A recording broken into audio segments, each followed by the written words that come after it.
Chegamos na última aula de projeto de processos análise e síntese, a 11ª aula, e na aula de hoje a gente vai tratar da síntese de sistemas de integração energética.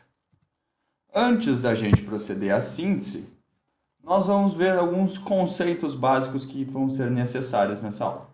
O primeiro deles é sobre correntes frias. Correntes frias são todas aquelas correntes que precisam ser aquecidas no processo, independentemente das suas temperaturas. Correntes quentes são todas aquelas que precisam ser resfriadas no processo, também independentemente das suas temperaturas. Integração energética acontece quando nós utilizamos correntes quentes, que precisam ser resfriadas e têm calor para fornecer, para as correntes frias, que precisam ser aquecidas no processo. Então, assim, a gente utiliza esse calor das correntes quentes para pré-aquecer ou aquecer as nossas correntes frias. Nós temos dois exemplos aqui de um mesmo processo, um deles com integração energética e outro deles sem integração energética. Podemos notar que aqui, no processo sem integração energética, nós utilizamos primeiro um aquecedor com vapor para aquecer a nossa mistura de 25 a 60 graus Celsius, para poder assim entrar no reator, sair do reator a 90 graus, então a gente resfria ela com água de resfriamento para ser armazenada a 30 graus Celsius. Então a gente está utilizando utilidades aqui, vapor e água de resfriamento. Porém, a gente pode utilizar as correntes quentes para aquecer as correntes frias do processo. Então nós poderíamos, alternativamente, utilizar um trocador de calor aqui para pré-aquecer a mistura utilizando a integração energética, para depois essa mistura passar pelo nosso aquecedor com vapor saturado e assim utilizar menos utilidades na hora de aquecer a mistura até 60 graus Celsius. Bom, ela sai a 90 graus Celsius do reator, passa por esse integrador energético e pré-resfria ela até 50 graus Celsius para a gente não precisar utilizar tanta água de resfriamento depois, diminuindo assim o nosso custo com utilidades. Então, redes de trocadores de calor são definidas quando a gente consegue utilizar diversos desses sistemas de integração, diversos trocadores de calor, incluindo trocadores de calor de aquecimento, de resfriamento ou ainda desses, como acabamos de falar, de integração energética.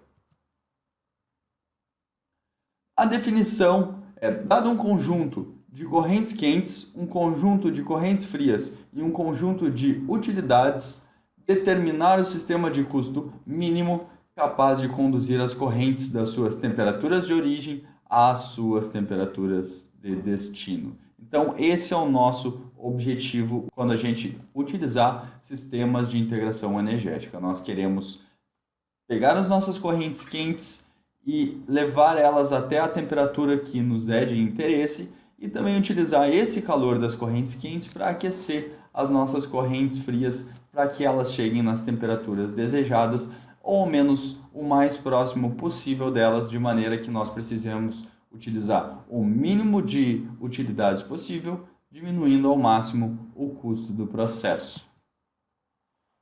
Nós temos aqui um exemplo que vai ser o exemplo base nessa nossa aula, onde nós temos duas correntes quentes, representadas por Q1 e Q2, e duas correntes frias, representadas por F1 e F2. Nós temos já aqui também o WCP, ou seja, a vazão mássica, vezes o CP dessa corrente, ele já está aqui simplificado, as temperaturas de origem de cada uma das quatro correntes e as temperaturas de destino, as temperaturas que a gente deseja chegar, as nossas metas de temperatura. Então a gente tem aqui uma representação do que vai ser a nossa rede de trocadores de calor, que nós ainda não conhecemos. Conhecemos apenas as temperaturas de origem e aonde a gente quer chegar. Então temos alguns dados aqui. Nós podemos utilizar vapor saturado ou água para resfriamento. Então nós temos as temperaturas e as propriedades dessas correntes. Nós temos o valor do coeficiente de troca de calor global, também para um trocador ou resfriador como 0,75, o índice, e para um aquecedor como 1. Também temos um modelo econômico para nos auxiliar na escolha das redes de trocadores de calor que a gente for desenvolver nessa aula. É importante notar agora que nós vamos utilizar redes de trocadores de calor em sistemas sem mudança de fase e também com capacidades caloríficas constantes. É por isso que a gente consegue manter esses valores aqui constantes. Então, nós não vamos ter variações no CP. Essa é uma simplificação para fins didáticos para a gente ver sobre a síntese de integradores energéticos. Nós temos um exemplo aqui desse processo, então, onde nós temos duas correntes quentes e duas correntes frias que precisam sair de uma temperatura inicial e chegar até uma temperatura de destino, e uma proposta de rede de trocadores de calor, de uma rede de integração energética, é essa apresentada aqui, onde nós conseguimos levar cada uma das correntes até as suas temperaturas de destino, utilizando o mínimo possível de aquecimento e de resfriamento. Então agora a gente vai ver como que a gente pode sair dessa informação inicial que a gente tem sobre as nossas correntes e chegar no nosso sistema de integração energética. Para esse caso apresentado, nós já temos a carga térmica de cada um dos trocadores, que também falaremos disso nessa aula, e a área calculada para cada um deles. Olha, a equação de dimensionamento nós já vimos lá naquela nossa aula de balanço de massa e energia para equipamentos em estado estacionário. Então a gente pode voltar lá na nossa segunda aula e dar uma olhada nesses modelos. Essa rede, neste caso, da maneira como ela está configurada, ela tem um custo com utilidades de 14.165 unidades monetárias ao ano, um custo de capital de 3.091 e um custo total, portanto, de 17.256. Esse vai servir como um valor inicial para nós começarmos a desenvolver redes de trocadores um pouco melhores, com um custo um pouco mais baixos. A síntese de sistemas de integração energética também cai, como nós vimos anteriormente, na natureza combinatória. Então a gente pode cair num problema de explosão combinatória. Nós temos dois elementos estruturais para as redes de trocadores de calor. A gente tem pares de correntes, ou seja, qual corrente quente vai trocar com calor com qual corrente fria. Esses são os nossos pares de correntes. E também a sequência de trocas. Ora, é melhor eu trocar primeiro o calor da minha corrente quente 1 com a minha corrente fria 1 ou a minha corrente quente 1 com a minha corrente fria 2? Ou talvez começar com a corrente quente 2 e trocar com a corrente fria 1. Então essas são as sequências de trocas que também vão ser estudadas para a gente ver quais são as melhores escolhas que a gente pode fazer. Cada combinação de elementos constitui uma solução, ou seja, quando a gente conseguir combinar todos esses elementos para chegar até onde a gente quer, a gente tem uma solução. Essa solução ainda é passível de otimização. A gente tem diferentes níveis de otimização, como a gente vai ver mais adiante. Então, cada uma das soluções que a gente encontrar para uma rede de trocadores de calor precisa passar por uma análise das áreas dos trocadores de calor, do custo com utilidades, do custo com o capital, do nosso investimento. Então a gente produz a rede e analisa ela, produz outra rede e analisa ela, e assim por diante até a gente encontrar a melhor opção. Como eu falei para vocês, a gente pode cair no problema de explosão combinatória. Por exemplo, se nós estivermos trabalhando com apenas uma corrente quente e duas correntes frias, nós temos 5 soluções possíveis, das quais eu listei 3 aqui embaixo. Se nós tivermos uma corrente quente apenas, mas 3 correntes frias, nós já temos 31 soluções possíveis, e com 2 correntes quentes e 2 correntes frias, como é o nosso problema ilustrativo, nós temos um total de 135 estruturas possíveis. É um número bem expressivo de estruturas, tendo em vista que nós temos apenas 4 correntes, 2 quentes e 2 frias. Então a gente cai de novo num problema de explosão combinatória. Nós temos 3 tipos de restrições quando formos fazer a síntese. Então, a primeira delas é relativa aos pares de corrente. Ou seja, é bem natural e intuitivo que uma corrente deve ser quente e a outra fria. Ora, uma deve ceder calor e outra deve receber esse calor. A temperatura de origem da corrente quente deve ser maior que a temperatura de origem da corrente fria. Essas são as restrições relativas aos pares de correntes. Relativa à extensão da troca térmica, nós temos a oferta e demanda, que é a quantidade de energia que a corrente quente tem para oferecer para a corrente fria que tem para receber aquele calor. A carga térmica vai ser sempre o menor valor entre a oferta e a demanda. O menor valor entre a quantidade de calor que eu tenho para doar ou a quantidade de calor que eu tenho para receber. Essa é a carga térmica de cada trocador de calor. O mínimo entre a oferta e a demanda. Por exemplo, nós temos aqui um trocador de calor que utiliza a corrente quente 2 com um par da corrente fria 2. Então, a gente tem uma demanda da corrente fria 2 que quer sair de 100 graus Celsius e até 220 graus Celsius, com o WCP de 7, a gente tem a demanda de 840 kW.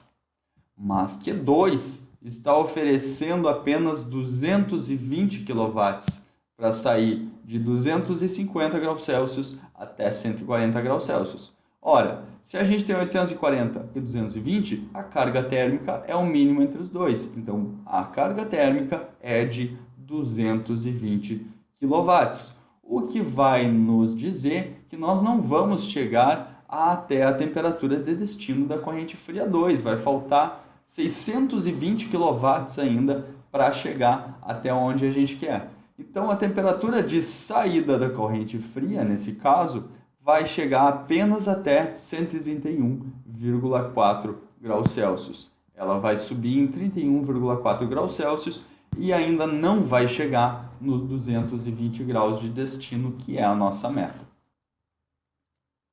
Por fim, nós temos as restrições relativas às temperaturas nas extremidades do trocador.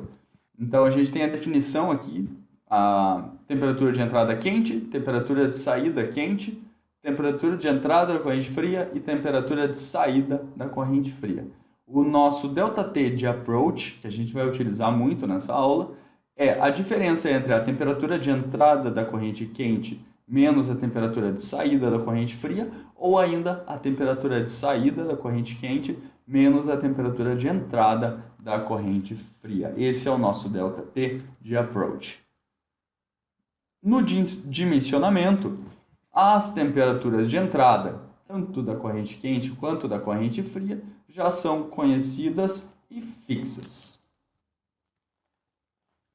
O que acontece, então, se nós elevarmos a temperatura de saída da corrente fria? Ora, nós conhecemos a temperatura de entrada da corrente fria e a temperatura de entrada da corrente quente, elas são fixas. Então, se a temperatura de saída da corrente fria aumentar, esse ΔT também vai aumentar. Portanto, nós vamos estar trocando mais calor, o que quer dizer que nós vamos diminuir os custos operacionais e custos com utilidades. Mas há um fator conflitante aí. Quando nós aumentamos a temperatura de saída da corrente fria, o ΔT de approach diminui. A gente diminui a distância entre a temperatura de entrada da corrente quente e a temperatura de saída da corrente fria.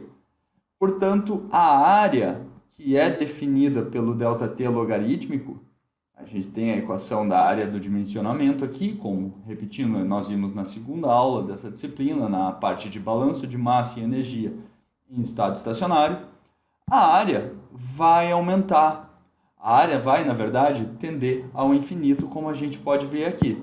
À medida que a temperatura de saída da corrente fria aumenta, o ΔT logarítmico diminui cada vez mais. Então, a área vai tendendo ao infinito porque ela está sendo dividida por esse ΔT logarítmico. Então, a gente acaba tendo um fator conflitante aqui. Quanto maior a temperatura de saída da corrente fria, mais calor eu estou trocando. Portanto, eu diminuo o custo com utilidades e custo operacional. Porém, eu aumento o meu custo capital porque eu vou precisar de uma área cada vez maior, o que não é bom. Então, tem só um exemplo aqui de como vocês podem fazer esse cálculo rapidinho e plotar alguns gráficos em Python. Assim, é definido através de uma maneira heurística um ΔT de approach mínimo como sendo igual a 10 graus Celsius. Esse ΔT de approach vai ser adotado nos problemas adiante, mas ele é heurístico, ou seja, às vezes será necessário violar esse ΔT de approach mínimo, mas a ideia é que a gente utilize ele como base para os nossos cálculos. Assim, a gente pode utilizar um diagrama de intervalos de temperatura. Nesse caso, a gente tem duas correntes, a corrente quente 1 e corrente quente 2, e as correntes frias 1 e 2. A corrente quente 1 começa a 180 graus Celsius e precisa ser resfriada até 90. E a corrente quente 2 começa em 250 graus Celsius e precisa ser resfriada até 140. As correntes frias 1 e 2 vão de 60 até 150 graus Celsius e também de 100 até 220 graus Celsius. Esse diagrama de intervalos de temperatura utiliza o lado esquerdo apenas com as correntes quentes e o lado direito apenas com as correntes frias e é dividido em intervalos de temperatura. Nesse caso, nós utilizamos intervalos de 20 graus Celsius e às vezes nós expandimos um pouco mais esses intervalos para facilitar um pouco os nossos passos. É importante notar que o ΔT de approach é obedecido da seguinte maneira. A corrente quente 1 só pode ser utilizado com a corrente fria 2 até termos esse ΔT de 10 graus Celsius, obedecendo o ΔT de approach mínimo. Além disso, elas não vão mais trocar calor. Nós vamos impedir que elas troquem de calor, porque elas vão estar violando o ΔT de approach mínimo. Lembrando que isso é um ΔT heurístico, ele é empírico e eventualmente ele pode ser violado. Temos também a corrente quente 1 trocando calor com a corrente fria 2, obedecendo novamente o ΔT de approach mínimo. Os limites no consumo de utilidades. Então, nós temos dois limites. O limite superior é a ausência absoluta de integração energética, ou seja, todo o aquecimento necessário para as correntes frias e todo o resfriamento necessário para as correntes quentes vão ser feitos com vapor saturado, ou com água de resfriamento, ou enfim, outro fluido que vocês desejam utilizar no processo de vocês. Mas o limite superior do consumo de utilidades, portanto, é quando nós temos a solução trivial do nosso processo, onde a gente vai utilizar apenas utilidades para fazer as trocas de temperatura. Nesse caso, se nós fizermos isso com as quatro correntes, as correntes quentes 1 e 2 e as correntes frias 1 e 2, nós vamos precisar dessas cargas térmicas que estão listadas na tabela e vamos ter um consumo de utilidades bem alto. Portanto, o nosso custo total vai ser um valor muito alto, muito maior do que aquele apresentado em um dos slides anteriores, que tinha um custo total muito mais baixo, mas não por causa do custo capital, que ainda permanece na mesma faixa, mas sim porque o custo com utilidades era muito menor naquele caso, porque a integração energética estava sendo utilizada. Portanto, a gente pode ver, ainda que com números, que o limite superior, a nossa solução trivial, onde a gente utiliza apenas utilidades para fazer a manipulação das temperaturas das correntes, possui um maior custo e, portanto, é o limite superior. O limite inferior de integração energética, ele fornece a integração energética máxima, quando o nosso processo estiver com uma integração energética no ponto ótimo. Ela pode ser feita com o modelo de transbordo ou ainda com outros modelos, como a gente vai ver. A gente precisa sempre prestar atenção na demanda e na oferta. Quando a demanda é maior do que a oferta, as correntes frias importam calor. E a gente precisa fazer uso de vapor se nós não fizermos o uso de integração energética.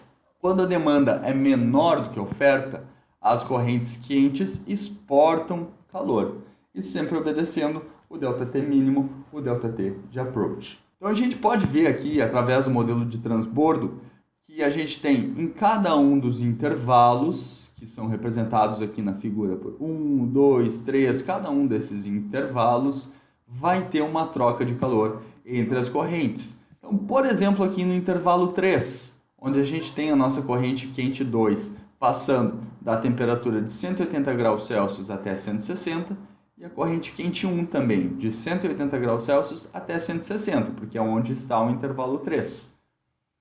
A corrente fria 2 passa nesse intervalo. A corrente fria 1 ainda não, ela não chega até o intervalo 3. Como que vai ser isso aí? A gente tem a oferta no intervalo 3 como sendo igual ao WCP das duas correntes quentes que estão passando aqui, vezes o ΔT delas. Portanto, a gente tem uma oferta de calor de 240 kW. A demanda, porém, é dada apenas pela corrente fria 2, que dá um total de 140 kW. Ou seja, a gente tem um saldo de 100 kW ainda para trocar calor. Ou seja, ou a corrente quente 1, ou a corrente quente 2, ou até mesmo as duas, dependendo da maneira que nós organizarmos a rede de trocadores de calor, não vai atingir a temperatura final. Assim, ela fica com um saldo de calor de 100 kW, e esse calor vai ser transferido para o próximo intervalo. O resíduo do último intervalo da rede deve ser sempre igual a zero. Então, se sobrou calor, ele deve ser retirado utilizando utilidades, ou se faltou calor, essa corrente deve ser aquecida utilizando o vapor saturado. Mas é importante que no último intervalo nunca sobre nenhum resíduo. Então, portanto, a gente pode ver no intervalo 7, e depois a gente vai ver com mais detalhes esse modelo de transbordo, a gente ficou com um resíduo de 40 kW que precisa ser retirado. Então, a gente ainda precisa resfriar um pouquinho mais a última corrente em 40 kW. Para isso, nós utilizamos água de resfriamento. Então, a gente vai retirar 40 kW com a água de resfriamento para que o final não tenha nenhum resíduo de calor ainda a ser retirado. Além disso, a gente possui o estrangulamento térmico, conhecido como pinch. A oferta, quando é menor do que a demanda, precisa de uma utilidade quente, independente de onde a gente estiver, no nosso diagrama de temperaturas. Então, voltando aqui um pouquinho, no intervalo 2, nós temos uma oferta de calor menor do que a demanda de calor. Portanto, a gente vai ficar com um calor negativo. E esse calor negativo não pode ser propagado para baixo no nosso diagrama. Assim, a gente tranca essas trocas de calor da corrente e utiliza um aquecimento para levar a corrente fria até onde ela precisa chegar, de maneira que não falte mais calor para ela. Novamente, nós vamos dar mais atenção a esse modelo de transbordo ainda nessa aula, mais para o final dela. O resíduo térmico de cada um daqueles intervalos é dado pela seguinte equação. O resíduo do intervalo atual é igual ao resíduo do intervalo anterior. E lembrando que o resíduo do intervalo anterior precisa ser sempre positivo, porque assim é calor que a gente ainda tem para doar. Caso contrário, a gente não pode levar esse resíduo adiante. Como é negativo, como acabamos de falar, a gente vai trancar essa troca de calor, aquecer a corrente fria utilizando utilidades e não vai levar esse resíduo para o próximo intervalo. Então, o resíduo do intervalo atual é igual ao resíduo do intervalo anterior, novamente positivo, mais o somatório do calor das correntes quentes menos o somatório do calor das correntes frias. As ações que a gente pode tomar em cada um dos casos. Quando o resíduo é maior do que zero e a gente não estiver tratando do último intervalo, a gente transfere o resíduo para o intervalo seguinte. Quando o resíduo for maior do que zero, a gente pode utilizar uma utilidade fria lá no final do nosso processo, ou quando o resíduo for menor do que zero, a gente precisa utilizar uma corrente quente para zerar o resíduo para o próximo intervalo. Então é muito importante que isso seja feito. A gente não pode levar adiante resíduos negativos para calor. A gente precisa sempre fornecer o calor e não deixar resíduos negativos para o próximo intervalo.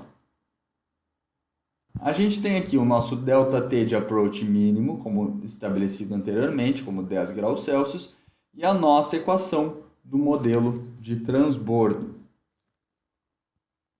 No primeiro intervalo, nós temos apenas a corrente quente 2 passando. A corrente quente fria 2 nem chega até lá. Portanto, o calor aqui nesse intervalo é igual a WCP∆T, que é um total de 40 kW, fornecidos apenas pela corrente 2. Então, a gente vai completando o nosso quadro à medida que nós vamos tomando alguns passos nos nossos intervalos no diagrama. Então, no primeiro intervalo, nós não tínhamos nenhum resíduo anterior, porque a gente recém começou o diagrama. A soma das correntes quentes, que é apenas a corrente quente 2, nos dá um total de 40 kW. E as correntes frias, que inexistem aqui, precisam de 0 kW. Portanto, nós temos um resíduo de 40 kW, que é propagado para o próximo intervalo, o intervalo 2. Nesse intervalo 2, nós temos uma troca de calor entre a corrente quente 2 e a corrente fria 2. Quanto que a gente vai trocar de calor? Vamos ver. A gente tem uma oferta da corrente quente 2 de 100 kW, mas nós temos uma demanda da corrente fria do intervalo 2 de 350 kW. Ora, a carga térmica é determinada pelo mínimo entre a oferta e a demanda. Portanto, a carga térmica do intervalo 2 é igual a 100 kW.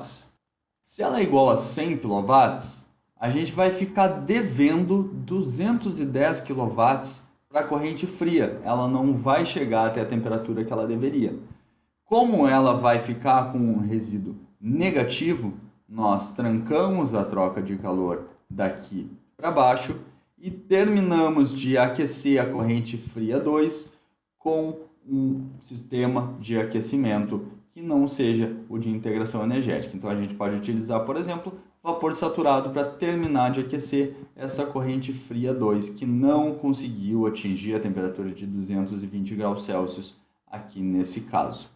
Assim, a gente zera esse resíduo utilizando vapor saturado e recomeça com o resíduo igual a zero na tabela. No terceiro intervalo, nós temos trocas de calor entre as correntes quentes 1 e 2 com a corrente fria 2. A oferta total de calor é igual a 240 kW e a demanda é de apenas 140 kW. Isso quer dizer que a corrente fria vai atingir a temperatura que ela precisa e ou a corrente quente 1 ou a corrente quente 2 ou as duas, dependendo de como nós estruturarmos a rede, não vai atingir a temperatura de destino, porque vai faltar ainda uma troca de calor. Então, a gente vai ficar nesse intervalo com um saldo de 100 kW, porque nós tivemos um total de oferta de 240, mas uma demanda de apenas 140. Então, o resíduo é de 100 kW, que é propagado para o próximo intervalo. O intervalo 4 possui troca de calor entre as quatro correntes. Então, nós temos demanda de 240 kW e oferta de 240 kW também. Então, todas as correntes aqui vão atingir as suas temperaturas, mas nós ainda temos um resíduo de 100 kW. Aliás, uma das duas correntes quentes ainda não vai atingir a sua temperatura de destino, porque nós temos ainda esse saldo aqui de 100 kW que foi propagado para o intervalo 5. No intervalo 5, nós temos troca de calor apenas da corrente quente 1 com as duas correntes frias. Então, nós temos uma oferta de 300 kW, mas uma demanda de 360 kW. Porém, nós ainda temos esse saldo de 100 kW aqui. Então, na verdade, nós temos uma oferta de 400 kW quando temos uma demanda de 360, o que nos deixa com um resíduo de 40 kW. Então, ainda a corrente quente 1 não atingiu a temperatura de destino, mas as correntes frias atingiram sim a temperatura de destino do intervalo 5, que era de 130 graus Celsius para elas. Os 40 kW foram propagados para o intervalo 6, o qual possui uma oferta de 200 kW e uma demanda de 100 kW. O resíduo agora fica de 140 kW, que é propagado para o intervalo 7, que possui apenas uma corrente fria, ou seja, a gente não tem nenhuma oferta de calor, a não ser aquele resíduo que já está aqui, mas nós temos uma demanda de 100 kW. Isso vai nos deixar com um resíduo ainda de 40 kW, que precisa ser retirado através de um sistema de resfriamento. Ou seja, podemos utilizar água de resfriamento para retirar esses 40 kW, que são muito baixos em comparação com aqueles números utilizados na resolução do limite superior, quando nós não utilizamos nenhum sistema de integração energética, utilizamos apenas utilidades. Então, nós temos um total de 2.688 kg por hora de vapor e 48.276 kg por hora de água na solução trivial, quando utilizamos apenas utilidades, e nós temos um valor de 437,5 kg por hora de vapor e 1.724 kg por hora de água. Nós tivemos redução de 83% e de 95% nas vazões mássicas de vapor saturado e de água entre uma solução sem integração energética e uma solução com integração energética. A gente pode ver que é bastante expressiva a modificação. A quantidade de utilidades empregada nessas circunstâncias é a mínima que o sistema pode exigir com o ΔT mínimo adotado, de maneira heurística. A gente vai retomar isso ao final dessa aula de hoje, mas é importante que a gente já saiba que este modelo de transbordo nos fornece um custo com utilidades mínimo ou ainda muito próximo de um mínimo. Então vamos ver agora alguns métodos de resolução que a gente tem para estabelecer a nossa síntese de sistemas de integração energética. A primeira regra é iniciar a síntese cogitando exclusivamente trocadores de calor casco e tubo de passo simples com escoamento em contracorrente. Essa regra se deve basicamente ao fato de que, heuristicamente e por observações, o trocador de calor de casco e tubo em contracorrente se mostra como mais eficiente na maioria dos processos. Então a gente utiliza essa como a primeira regra heurística, a regra que vai guiar o nosso processo. É claro que, eventualmente, dependendo do processo, dependendo dos componentes que nós vamos estar utilizando, também outros tipos de trocadores de calor podem e devem ser utilizados. Mas essa regra heurística nos diz que a gente deve primeiro sempre considerar trocadores de calor de casco e tubo em contracorrente. A regra 2 diz respeito à seleção de pares de correntes frias que irão trocar calor. Então, na hora que a gente estiver estabelecendo o nosso sistema de trocadores de calor, a gente vai utilizar ou a regra RPS ou a PID como um algoritmo para nos dar um passo a passo de como montar a nossa rede. A gente vai ver os dois agora em diante. Na maioria dos casos, o algoritmo do PID se mostra superior ao RPS. Na maioria dos casos, mas nem sempre. A regra 3 nos diz que a gente deve efetuar a troca térmica máxima entre as correntes escolhidas, respeitando um ΔT mínimo de 10 graus Celsius. Essa regra diz respeito ao que a gente acabou de falar, de adotar um ΔT de approach mínimo, que geralmente é estabelecido como 10 graus Celsius. Novamente, é uma regra heurística, Então, às vezes a gente vai poder e às vezes a gente vai precisar quebrar essa regra, mas ela serve muito bem como um guia para nós estabelecermos a nossa rede. Então, aqui do lado eu deixei algumas referências aqui para vocês, quem quiser conferir um pouquinho mais sobre essas regras e esses métodos heurísticos de resolução. Por que as regras 2 e 3 são utilizadas? A regra 1 eu já justifiquei para vocês, mas as regras 2 e 3 conduzem as correntes a condições mais próximas das condições ambiente e tendem a minimizar a área de troca térmica. Isso também está relacionado àquelas regras heurísticas do modelo econômico que nós vimos em alguma das aulas passadas, onde a gente vai buscar não fugir muito das condições normais de temperatura e pressão, porque sempre que a gente fugir muito disso, a gente vai precisar gastar um pouco mais com utilidades e equipamentos. E além disso, essas regras, como tem um ΔT de approach limitado, nos fornecem uma área geralmente minimizada para fazer a troca térmica, o que é muito interessante para a gente evitar custos de capital muito altos. Vamos dar uma olhadinha primeiro nos dois algoritmos que a gente tem, o RPS e o PID.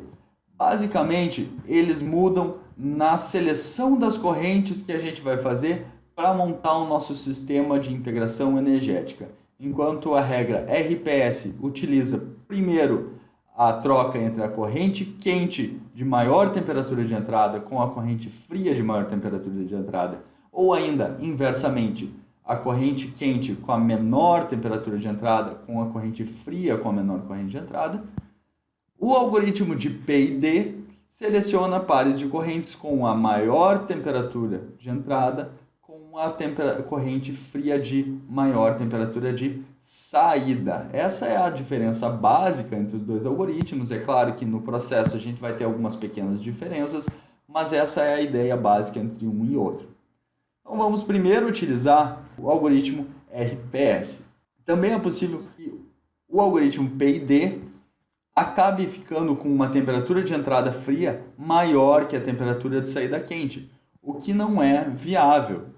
Então, nesse caso, a gente deve aceitar uma troca inferior à máxima, com a temperatura de entrada fria igual à temperatura de saída quente, menos 10. A gente vai ter um caso desses nos nossos problemas e vai ficar mais claro quando que isso deve ser utilizado.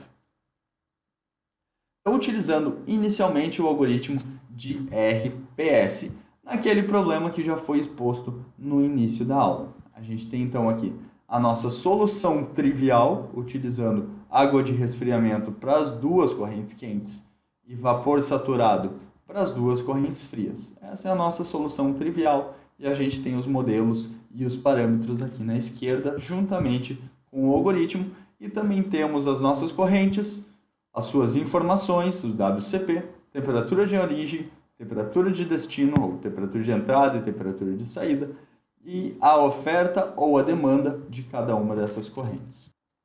Então, a gente inicia o algoritmo selecionando o par de correntes. Então, primeiro vamos selecionar a corrente quente de maior temperatura de entrada com a corrente fria de maior temperatura de entrada. Olha, a corrente quente de maior temperatura de entrada é Q2 e a corrente fria de maior temperatura de entrada é F2. Então, a gente vai realizar primeiramente a troca de calor entre essas duas correntes. O algoritmo nos diz que nós devemos, então, fixar as temperaturas de entrada da corrente quente e a temperatura de entrada da corrente fria e adotar metas provisórias da temperatura de saída da corrente quente e temperatura de saída da corrente fria. Então, o asterisco nos diz que a gente já fixou essas temperaturas e os pontos de interrogação nos dizem que elas são metas provisórias. Em seguida, a gente tem que fazer o teste para ver se a gente não está violando o ΔT de approach mínimo.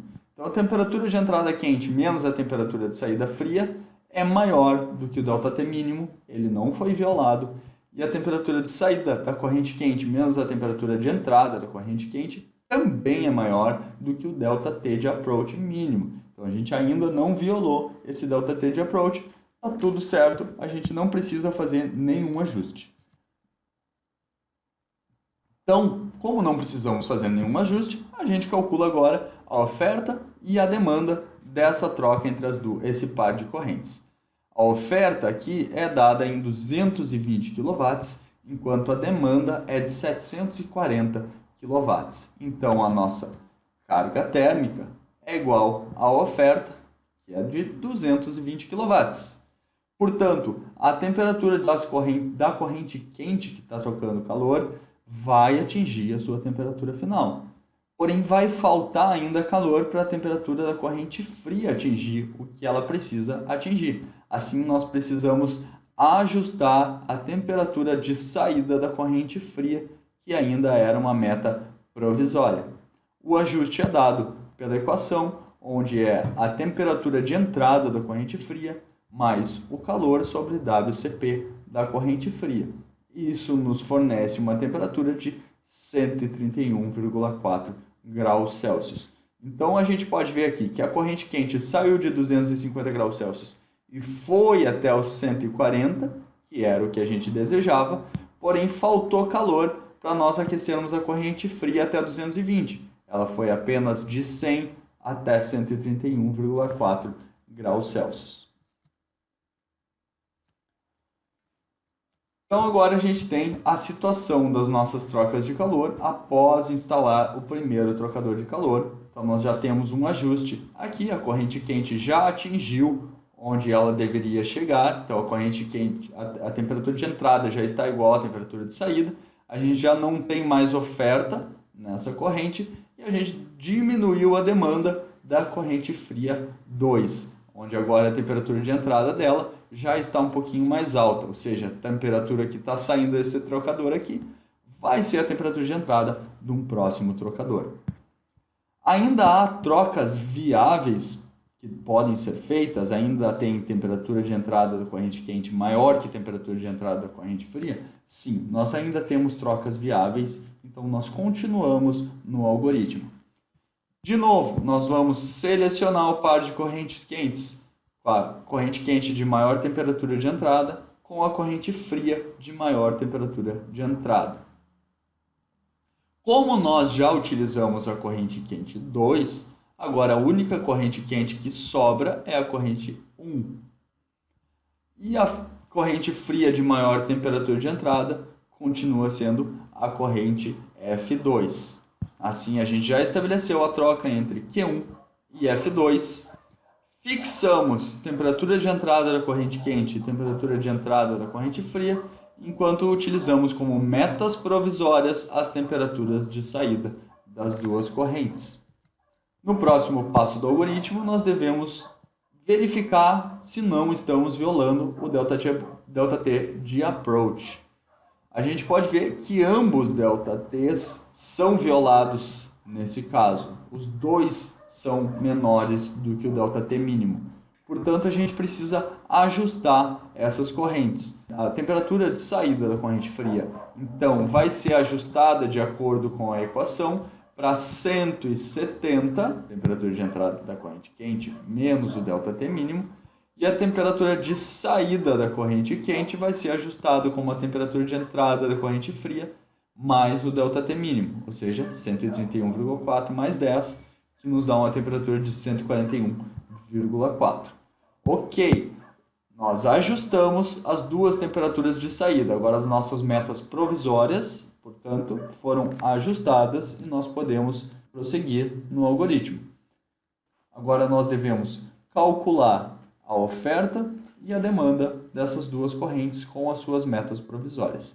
A oferta, nesse caso, é de 386 kW, enquanto que a demanda é de apenas 270 kW. Portanto, a demanda nos diz que a carga térmica desse trocador de calor é de 270 kW, o valor mínimo entre a oferta e a demanda. Se o nosso calor é o da demanda, nós precisamos ajustar a temperatura de saída da corrente quente. Então, vai sair a 153 graus Celsius, uma temperatura mais alta do que aquela que nós acabamos de ajustar, e ainda mais alta do que a temperatura provisória inicial. Então, nós temos aqui o nosso segundo trocador de calor, que leva a corrente quente 1 de 180 graus Celsius até 153, porque nós trocamos apenas 270 kW, e leva a corrente fria 2, que estava entrando a 131,4 graus Celsius, até 170 graus Celsius. A situação após a inclusão do segundo trocador de calor é essa aqui, exposta aqui no canto superior direito. Atualizamos o nosso quadro e voltamos a verificar se ainda existem trocas viáveis. E ainda existem trocas viáveis. Agora, nós temos uma única troca possível entre a corrente quente 1 e a corrente fria 1. Fixamos as temperaturas de entrada, que são essas temperaturas que vão entrar no próximo trocador de calor. A gente ainda não utilizou a corrente fria 1, então ela vai ser a primeira vez que vai ser utilizada agora nos trocadores de calor. E temos ainda como metas provisórias as temperaturas de saída. Precisamos fazer algum ajuste nas metas provisórias? Sim, a temperatura de approach é violada neste primeiro caso, então nós precisamos ajustar a temperatura de saída da corrente fria. Ela vai ser 143 graus Celsius. Tendo ajustado a temperatura da corrente fria, a temperatura de saída da corrente fria, nós calculamos novamente a oferta e a demanda, ainda seguindo o algoritmo. Ora, o valor mínimo é da demanda, portanto, a demanda que vai nos dizer a carga térmica. Se a oferta não foi aquela utilizada como a carga térmica, a gente precisa ajustar a temperatura de saída da corrente quente. Então, vai ser não de 90 graus, mas de 111,5 graus Celsius. Então, a corrente quente está entrando a 153 e saindo a 111,5, e a corrente fria 1 está entrando a 60 graus Celsius e chegando até 143 graus Celsius. Assim, a gente tem a nossa estrutura da rede após a inclusão do terceiro trocador de calor, e nós não temos mais trocas viáveis. Se nós não temos mais trocas viáveis entre os pares de correntes, a gente precisa agora, então, ajustar as correntes empregando utilidades. Então, a gente vai precisar resfriar a corrente que precisa ser resfriada ainda e aquecer aquelas que ainda precisam ser aquecidas. Então, nos faltam 215 kW da corrente quente 1 que precisam ser retirados. Então, a gente vai utilizar água de resfriamento. E nos faltam 35 kW para serem adicionados à corrente fria 1 e 350 kW para serem adicionados à corrente fria 2, para que a gente atinja as nossas metas. Assim, nós adicionamos esses trocadores de calor de resfriamento e outros dois de aquecimento com vapor saturado, e a gente tem aqui no lado as nossas vazões máxicas para cada um desses trocadores de calor. Essa é a configuração final da nossa rede de trocadores de calor, utilizando o método RPS, um método heurístico com o algoritmo RPS. Alternativamente, nós podemos resolver o mesmo exercício através do algoritmo PID. Então, vamos ver como que fica. A gente inicia da mesma maneira. Nós temos aqui a nossa solução trivial, para nós visualizarmos. A tabela das correntes voltou aos seus valores iniciais, para a gente começar de novo o problema. E agora, pelo algoritmo PD, nós utilizamos a corrente quente com a maior temperatura de entrada como par da corrente fria de maior temperatura de saída.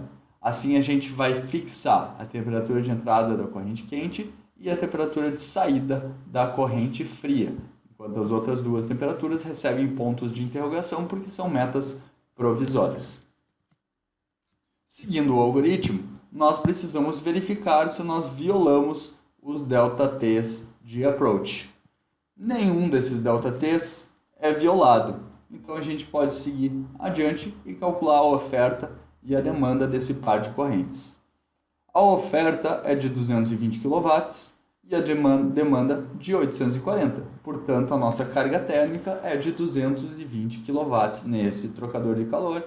E assim nós precisamos, que é igual à oferta, nós precisamos ajustar a temperatura de entrada da corrente fria, porque a temperatura de saída da corrente fria é fixa nesse método. Ajustando a temperatura de entrada da corrente fria, nós vemos que ela deve entrar nesse trocador de calor para poder atingir a temperatura de saída a 188,6 graus Celsius. A temperatura de entrada da corrente fria é maior do que a temperatura de saída da corrente quente? Nesse caso, sim, então nós precisamos ajustar. A gente ajusta a temperatura de saída da corrente quente através dessa equação. Vocês podem manipular as igualdades dos balanços de energia e chegar nessa equação aqui também.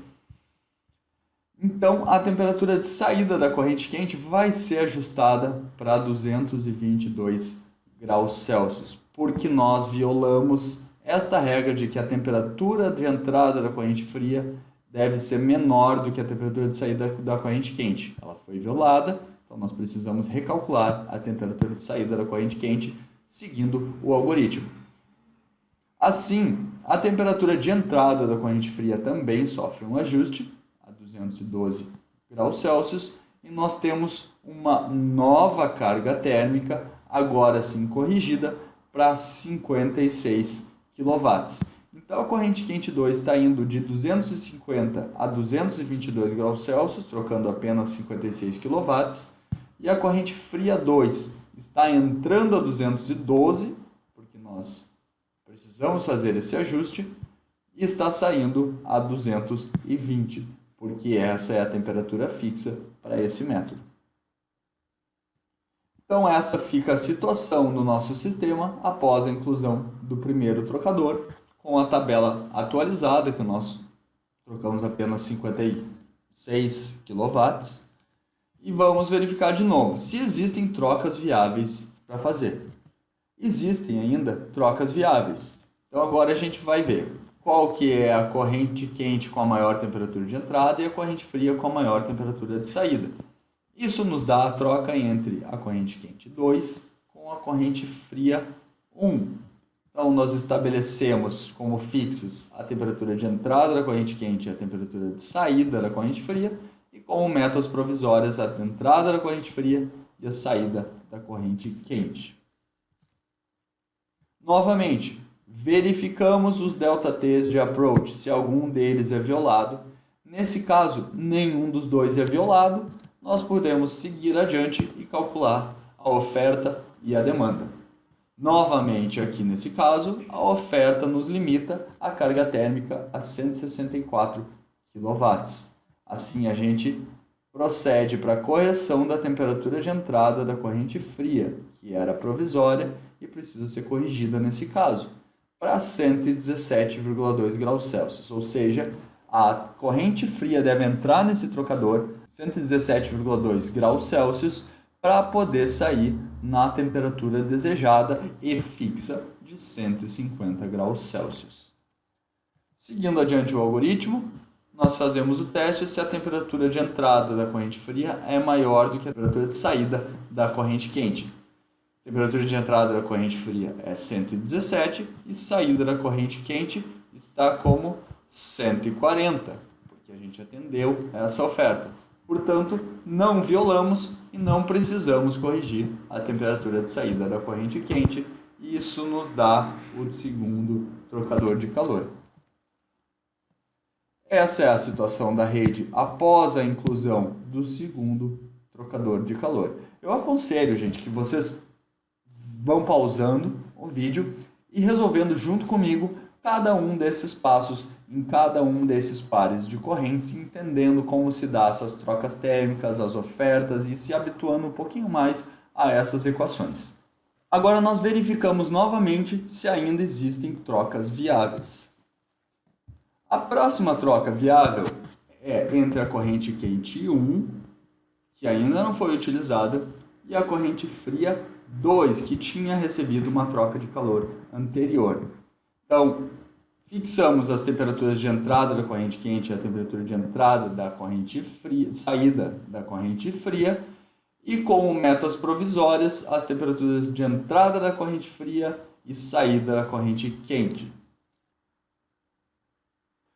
Então, nós verificamos novamente se alguma dessas temperaturas viola o ΔT de approach, e as duas, nesse caso, violam sim o nosso ΔT de approach, ambas ficam negativas. Portanto, nós precisamos corrigir essas temperaturas. A temperatura de saída da corrente fria é corrigida, como a temperatura de entrada da corrente quente menos 10, e a temperatura de saída da corrente quente é redefinida de uma maneira que ela não fique menor do que a temperatura de entrada da corrente fria. Ela precisa ser maior, portanto ela é corrigida como 10 graus maior do que a temperatura de entrada da corrente fria. Assim, nós procedemos ao cálculo da oferta e da demanda e percebemos que a carga térmica é definida, neste caso, pela demanda. Assim, precisamos corrigir a temperatura de saída da corrente quente, que passou a ser 131 graus Celsius. A temperatura de entrada da corrente fria ficou definida como 100 graus Celsius e a temperatura de saída da corrente quente ficou como 131. Portanto, este C não é atingido e nós não precisamos fazer mais nenhum ajuste e temos então o terceiro trocador de calor para a integração energética. Então temos aqui a estrutura da rede com esses três trocadores de calor, mas nós podemos perceber que falta uma comunicação aqui, porque antes nós definimos a temperatura de saída da corrente fria 2 como 220 graus Celsius e para isso ser atingido nós precisávamos entrar a 212 graus Celsius. Depois do trocador 3 foi definido como temperatura de saída 170 graus Celsius, para isso a gente precisava entrar a 100 graus Celsius, mas ainda existe um gap aqui entre esses dois trocadores de calor que vai precisar ser preenchido posteriormente. Ainda existe uma troca viável entre a corrente quente 1 com a corrente fria 2, seguindo o algoritmo. Então, fixamos as temperaturas que precisam ser fixadas, adotamos as nossas metas provisórias e procedemos ao ajuste das temperaturas, se necessário. Neste caso, nenhuma das temperaturas de approach viola o ΔT mínimo, portanto não precisa nenhuma correção. Assim a gente passa ao próximo passo, que é o cálculo da oferta e da demanda, e verificamos que a carga térmica é dada pela demanda novamente. Então nós precisamos ajustar a temperatura de saída da corrente quente, que agora passou a ser 102,4 graus Celsius, configurando o nosso quarto trocador de calor. Integrando esse quarto trocador de calor à nossa rede de trocadores de calor, a gente já pode montar ela. Então, a gente pode perceber aqui que a corrente quente 2 está atingindo o seu objetivo, a corrente fria 1 também está atingindo o seu objetivo, porém a corrente fria 2 precisa ainda preencher esse gap entre os dois trocadores de calor, e a corrente quente 1 ainda precisa de mais um pouco de resfriamento aqui no final para chegar à temperatura desejada. Então nós precisamos retirar 124 kW da corrente quente 1 e precisamos adicionar 294 kW à corrente fria 2. E isso é feito através de água de resfriamento, neste exemplo, e de vapor saturado. E aqui a gente tem as razões máxicas de ambas as utilidades, utilizando esse método do algoritmo de PD, através da resolução heurística. Então essa fica a forma final da nossa rede de trocadores de calor, utilizando o método PD. Uma comparação entre os resultados de RPS e PD, nós podemos ver que a gente utiliza um pouco mais de utilidades em RPS do que em PD. A gente ainda tem aqui, eu apresento para vocês uma tabela comparando os dois. Então nós temos aqui os 6 trocadores de calor obtidos por RPS e os 6 trocadores de calor obtidos por PD. As cargas térmicas de cada uma dessas correntes, as temperaturas de entrada, saída das correntes quentes, entrada e saída das correntes frias. Também temos o ΔT logarítmico e as áreas calculadas para cada um dos trocadores de calor. Então, novamente, eu sugiro que vocês pausem o vídeo aqui, tentem fazer todos esses cálculos também. Vocês vão precisar de uma equação de dimensionamento, que vocês já viram também, para poder encontrar esses valores das áreas, que vão ser necessárias no cálculo dos investimentos para a nossa rede de trocadores de calor. Então, a gente pode verificar aqui no final que o custo total da rede obtida por RPS é ligeiramente maior do que o custo total obtido pela rede obtida com PD. Então, temos custos de 17.363 contra 3.494. Como foi afirmado anteriormente, geralmente PD se mostra superior a RPS, mas isso, novamente, é uma regra heurística e às vezes pode ser quebrada. Por fim, a gente precisa lembrar que, assim como nos outros casos onde nós utilizamos métodos heurísticos para resolver outros tipos de sistemas, esse método não fornece uma solução ótima. Ele pode chegar a uma solução próxima da ótima, porém ele não garante que nós vamos chegar na solução ótima. Esse resultado ainda pode passar por 2 tipos de otimização. Uma otimização numérica, onde a gente ainda pode tentar utilizar essa mesma estrutura de rede e trocar um pouco essas nossas trocas de calor aqui para chegar num nível melhor, um custo mais baixo, ou ainda pode sofrer uma otimização estrutural, onde nós vamos trocar a estrutura da rede para tentar chegar num ótimo final dessa estrutura. Então a gente ainda tem 2 níveis de otimização que são possíveis nesse sistema de resolução pelo método heurístico. Por fim, nós temos o modelo de transbordo que nós vimos no início da aula. Agora nós vamos olhar ele com maior detalhe.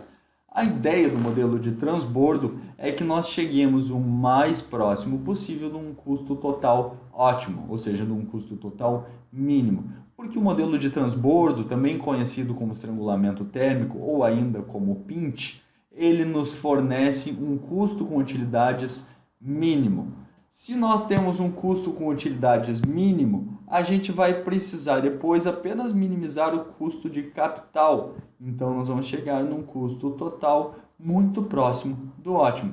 Ou seja, o modelo de transbordo foca na minimização do custo com utilidades. Então, a gente tem novamente aqui o diagrama apresentado para o problema ilustrativo que vai ser utilizado nesta resolução. Então, vamos ver como que isso funciona. Nós já vimos como que a gente vai distribuir essas quantidades de calor em cada um dos intervalos sugeridos aqui pelo diagrama. Então, nós já temos essa tabela preenchida anteriormente. Como que a gente vai utilizar agora, então, essa tabela e esse diagrama para montar a nossa rede de trocadores de calor? Comecemos pelos intervalos 1 e 2. Eu já juntei aqui os intervalos 1 e 2, porque intervalo 1 é muito trivial e tem apenas a soma desse calor da corrente quente 2, que não está trocando nenhum calor no intervalo 1. Então, eu já somei os dois aqui nesse caso. Então, a gente tem que a quantidade de calor é igual a 140 kW, que é os 40, mais os 100 que estão fornecendo, os 40 que vieram do primeiro intervalo, mais os 100 que estão vindo do segundo intervalo, e eles são a carga térmica porque são o valor mínimo entre a oferta e a demanda. Portanto, a temperatura de saída da corrente fria vai ser igual a 190 graus Celsius. Ela não chegou até os 220 que era o desejado, mas nós já sabíamos disso porque nós vimos anteriormente que nós obtivemos esse valor negativo aqui, que significava fisicamente justamente isso. Então já temos aqui a estrutura inicial da nossa rede de trocadores de calor para o primeiro intervalo. A corrente quente saindo de 250 indo até 180, exatamente como está aqui, e a corrente fria entrando a 170 e indo até 190, que foi o máximo que nós conseguimos, e depois nós utilizamos o vapor saturado para levar a corrente fria até os 220 graus Celsius, que é a nossa meta.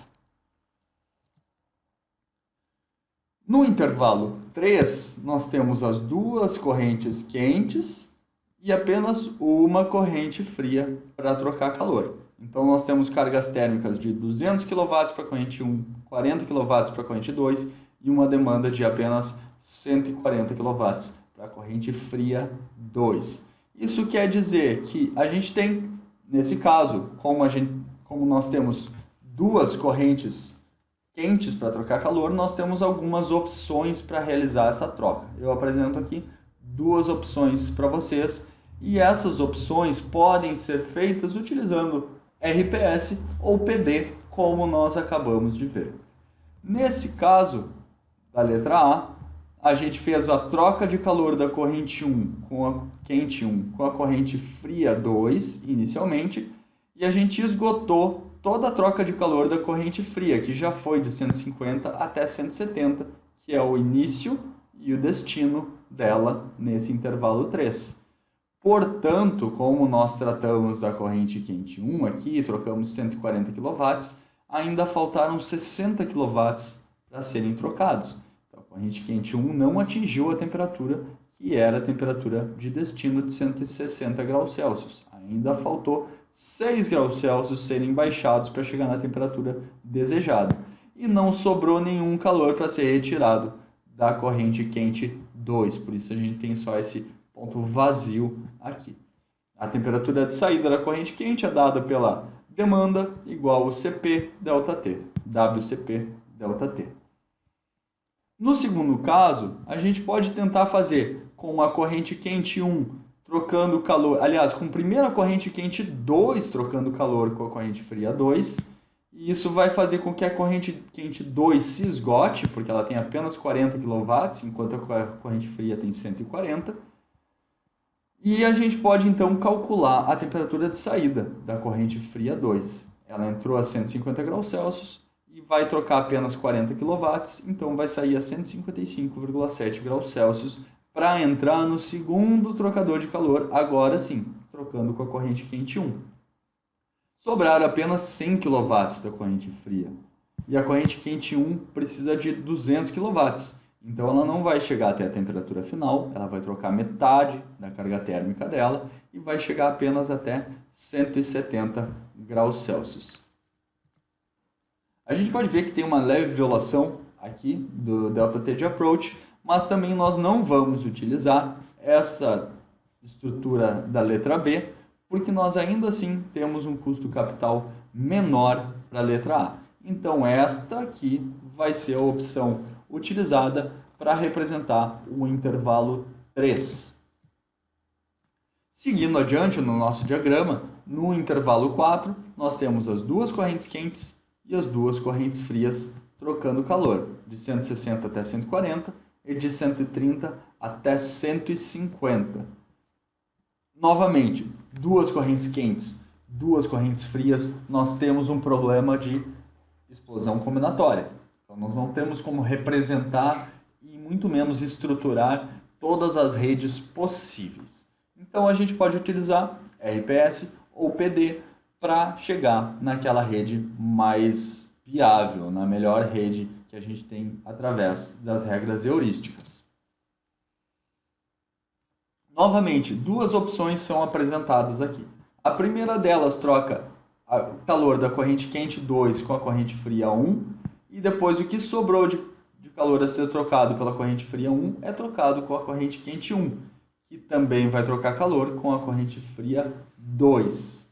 Num segundo caso, nós trocamos a ordem dos pares. Trocamos o calor da corrente quente 2 com a corrente fria 2, e a corrente quente 1 troca calor com o que sobrou da corrente fria 2 e depois com a corrente fria 1. Então, nós apenas trocamos a ordem de troca de calor entre esses pares. Novamente, se nós formos fazer os cálculos de capital, de custo de capital entre essas duas estruturas aqui, lembrando que nós temos diversas outras estruturas, a gente pode verificar que a letra A nos fornece um custo menor, portanto, a letra A que vai ser utilizada como o modelo, a estrutura para a nossa rede de trocador de calor, representando o intervalo 4. No intervalo 5, a gente ainda tem 40 kW de resíduo. Ele vai ficar com 40 kW de resíduo, como a gente já sabe do modelo de transbordo. Então, a gente vai utilizar algumas possibilidades de rede de trocador de calor. A primeira delas, nós temos apenas a corrente quente 1 aqui para trocar calor, com as correntes fria 1 e fria 2. A primeira delas vai trocar calor da corrente quente 1 com a corrente fria 1. E a gente vai ver que a gente tem um ΔT de approach aceitável aqui. Ele não está necessariamente violando, porque não está maior do que a saída da corrente fria, não está menor do que a saída da corrente fria, porém ele está menor do que o ΔT de approach aconselhável pelas regras heurísticas. Então a gente vai dizer que esse ΔT de approach aqui ele é aceitável. E o custo capital dessa rede é de 1.717. Num segundo caso, a gente vai inverter a troca. A gente vai trocar calor primeiro da corrente fria 2 e depois da corrente fria 1. Então aqui eu deveria ter ajustado, não ajustei. Aqui é a corrente fria 1. Esse segundo caso é inviável, porque a gente tem essa temperatura de entrada da corrente quente menor do que a temperatura de saída da corrente fria. E isso faz com que essa troca seja inviável. Então, nós temos duas estruturas aqui pouco aconselháveis.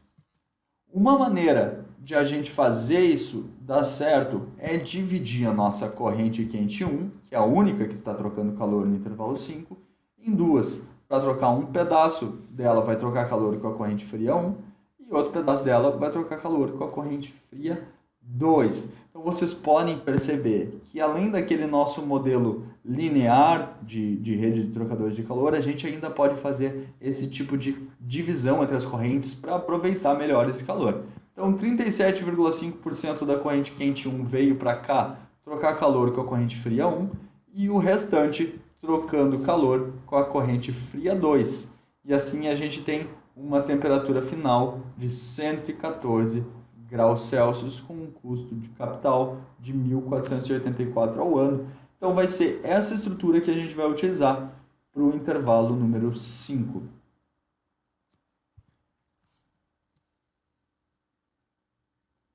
Por fim, no intervalo 6, nós temos a troca de calor da corrente quente 1 com a corrente fria 1. Então, a única possibilidade que a gente tem é essa aqui, corrente quente 1 com a corrente fria 1.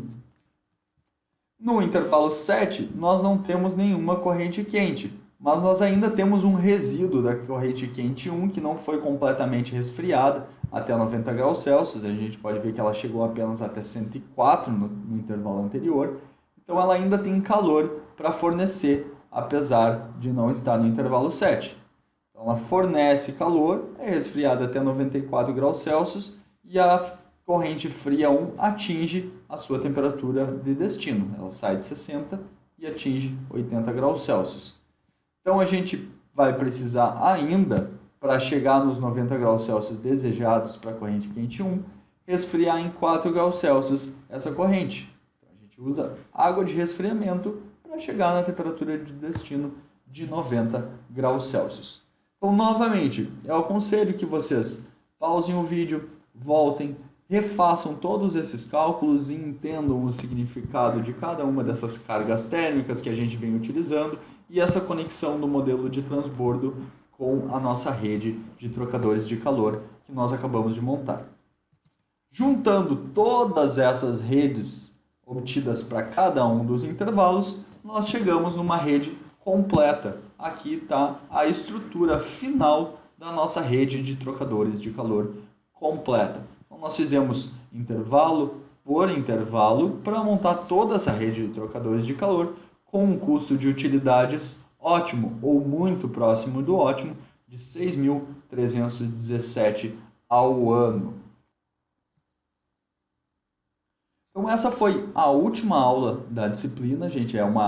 Foram tópicos para a gente entender um pouco mais sobre sistemas de integração energético. Esse é um assunto que tem ainda muita coisa a ser vista, tem muitos estudos nesse sentido. Eu vou deixar alguns links aqui embaixo no vídeo, na descrição do vídeo, para vocês olharem a opinião de alguns outros engenheiros e também as aulas de alguns outros lugares. E assim vocês podem ir montando aos poucos os conhecimentos de vocês sobre o assunto.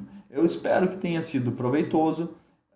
Eu espero que essas aulas, dessa maneira online, no YouTube, tenham ajudado vocês a compreenderem esses assuntos de projeto de processos. É claro que cada um desses tópicos ainda pode ser muito mais aprofundado, mas como a disciplina possui uma ementa muito grande, a gente acaba pincelando vários tópicos dessa disciplina de maneira que vocês possam ter um básico para andar com as próprias pernas na hora de projetar o processo de vocês. Então era isso, pessoal. Nos vemos numas próximas aulas. Eu ainda devo postar algumas aulas para vocês sobre simuladores de processos, mas as aulas da disciplina de projeto de processos terminam aqui. Muito obrigado por terem acompanhado, pessoal. Um abraço a todos.